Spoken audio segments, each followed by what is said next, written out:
daawadayaal soo dhawaada halkan waxaan ka guda gelaynaa qisadii geeljirihii daacadda ahaa qisadiisii aan halkan ka guda gelaynaa. daawadayaal waxaa jiray wiil geeljiro ahaa ayaa maalin helay boorso lacag ah. dad badan ayaa yidhi qaado, cidna ma oga ama ma ogaan doonto, laakiin wiilkii wuxuu yidhi anigu waan ogaanayaa cidda iskale. muddo kadib wuxuu raadiyey qofkii lahaa boorsada, ugu dambaynna wuu helay.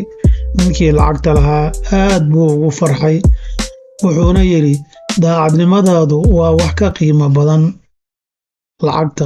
lacagta iyo daacadnimadaada waxaa qiimo badan daacadnimadaada. fariintani waxaanu ka baranaynaa daacadnimada waa hanti aan la iibsan karin. sidaasi daraaddeed way habboon tahay in qof waliba uu daacad ahaado insha Allah.